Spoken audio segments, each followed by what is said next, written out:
Hello everyone, welcome to our channel where we learn science in the simplest way.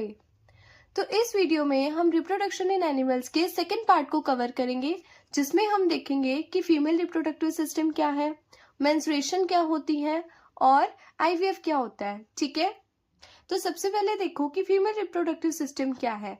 तो female reproductive system को ना इस diagram की help से समझते हैं कि फीमेल रिप्रोडक्टिव सिस्टम क्या है। ठीक है, तो फीमेल रिप्रोडक्टिव सिस्टम के पास ना वन पेयर ऑफ ओवरीज होती हैं। जैसे मेल रिप्रोडक्टिव सिस्टम में क्या था, वन पेयर ऑफ टेस्टिस होती थी जहां पे स्पर्म की फॉर्मेशन होती थी।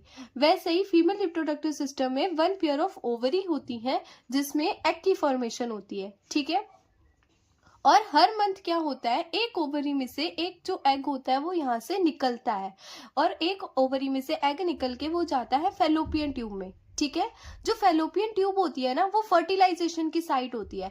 फर्टिलाइजेशन क्या होता है, देखो जब जो स्पर्म होता है ना वो फीमेल बॉडी के अंदर आता है तो वो फेलोपियन ट्यूब में जाके एग से मिलता है। ठीक है, एग से मिलता है, वहां पे वो एग के साथ फ्यूज कर जाता है। ठीक है, और वो जाइगोट बना लेता है। इस प्रोसेस को फर्टिलाइजेशन बोलते हैं, जो कहाँ पे होती है, फेलोपियन ट्यूब में होती है। ठीक है, और वो जो जाइगोट होगा फिर जो होगा वो एम्ब्रियो बनेगा और वो जाके यूट्रस की वॉल पे क्या हो जाएगा, स्टिक हो जाएगा। ये जो आप फॉर्म लाइक स्ट्रक्चर देख रहे हो इसको बोलते हैं यूट्रस। ठीक है, फिर वो जो बेबी होगा वो आफ्टर द 9 मंथ वो जो होगा वजाइना थ्रू बाहर निकल जाएगा। ठीक है, तो देखो फीमेल रिप्रोडक्टिव सिस्टम क्या है, अ पेयर ऑफ ओवरीज होती है उसमें जो क्या करती हैं, एग्स को प्रोड्यूस करती हैं 1 पर मंथ। ठीक है, ovary produce egg and estrogen. अब देखो जैसे मेल सेक्स हार्मोन जो था वो क्या था, टेस्टोस्टेरोन था। वैसे ही ओवरीज जो होती है वो भी एक फीमेल सेक्स हार्मोन को प्रोड्यूस करती हैं जिसको बोलते हैं एस्ट्रोजन।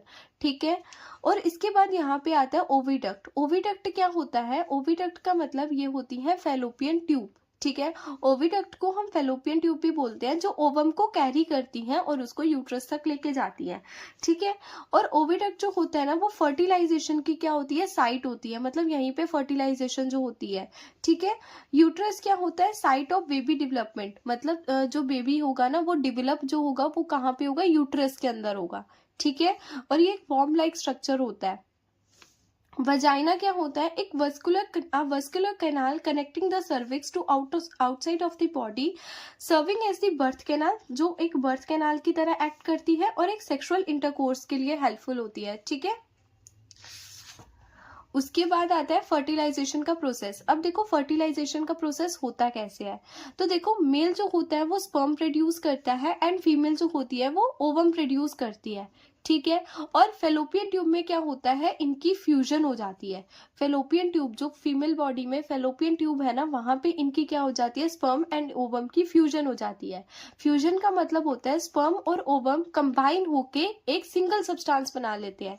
ठीक है, जिसको हम बोलते हैं जाइगोट। ठीक है, अब जो स्पर्म है वो भी सिंगल सेल्ड है और जो ओवम है वो भी सिंगल सेल्ड है। ठीक है, और जो यहाँ पे जाइगोट बनेगा ना, इन दोनों को फ्यूज करके जो जाइगोट बनेगा वो भी क्या होगा, सिंगल सेल्ड होगा। ठीक है, तो इसी फ्यूजन के प्रोसेस को हम बोलते हैं फर्टिलाइजेशन। फिर जो जाइगोट होता है ना वो बहुत सारी डिविजन्स के अंडरगो जाता है, मतलब जो जाइगोट होता है वो डिवाइड करता है एम्ब्रियो में। ठीक है, जाइगोट जो होगा वो डिवाइड करेगा और वो मल्टीपल सेल्स बनाएगा और वहां से क्या बन जाएगा, एम्ब्रियो बन जाएगा। ठीक है, और वो जो एम्ब्रियो होगा ना वो यूट्रस की वॉल, मतलब वो जो एम्ब्रियो होगा ना वो ये यूट्रस की जो वॉल है ना यहाँ पे जाके क्या हो जाएगा, स्टिक हो जाएगा। ठीक है, एम्ब्रियो जो होगा वो यूट्रस की वॉल पे जाके स्टिक हो जाएगा, जिसको बोलते हैं इम्प्लांटेशन। ठीक है, उसके बाद जो placenta grow into disc between the uterine wall and the embryo. उसके बाद ना यहाँ पे क्या किसकी ग्रो होती है, प्लासेंटा की ग्रो होती है। ठीक है, प्लासेंटा ग्रो होता है, मतलब ये जो एम्ब्रियो और यूट्रस के बीच में एक प्लासेंटा ग्रो होता है, जिसकी मदद से, प्लासेंटा की मदद से सारा का सारा न्यूट्रिशन जो होता है ना वो बेबी को मिलता है। ठीक है,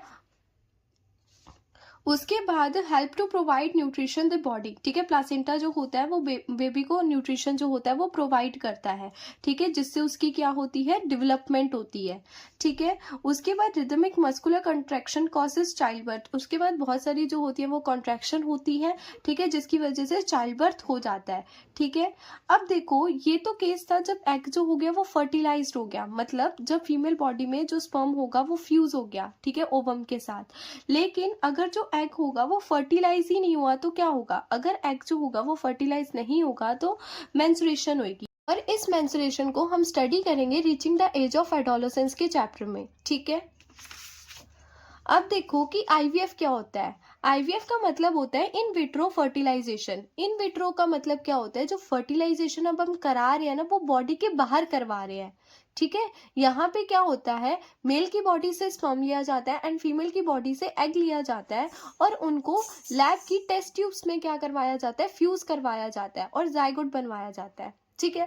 अब ऐसा करते क्यों है, तो ऐसा इसीलिए करते हैं क्योंकि देखो फीमेल्स में क्या होता है, किन्हीं रीजन की वजह से ना जो फैलोपियन ट्यूब होती है वो ब्लॉक हो जाती है, ठीक है, और वहां पे जो स्पर्म होता है वो जा नहीं पाता है, ठीक है। अगर स्पर्म जो होगा वो फैलोपियन ट्यूब में नहीं जाएगा तो वहां पे फर्टिलाइजेशन भी नहीं होगी, ठीक है, जिस वजह से वो बेबी कंसीव नहीं कर पाती है, ठीक है।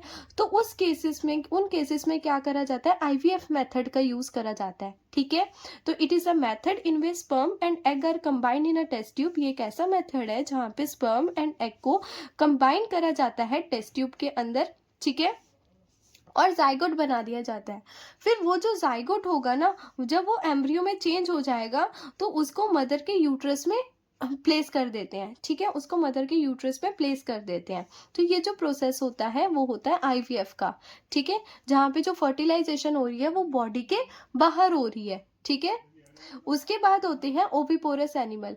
ओविपोरस एनिमल क्या होते हैं, जो एनिमल्स एग को ले करते हैं, मतलब जो एनिमल एग के थ्रू बर्थ लेते हैं, ठीक है, जैसे हेंस में होता है, फ्रॉक में होता है, ठीक है। उसके बाद आते हैं विविपोरस एनिमल्स। विविपोरस एनिमल क्या होते हैं, ये वो एनिमल्स होते हैं मतलब जो give birth to young ones, जो बर्थ देते हैं अपने यंग वंस को, ठीक है, जैसे ह्यूमंस बींग्स हो गए, ठीक है, एनिमल्स हो गए, डॉग्स हो गए, ये सब, ठीक है। उसके बाद देखो कि मेटामॉर्फोसिस क्या होता है।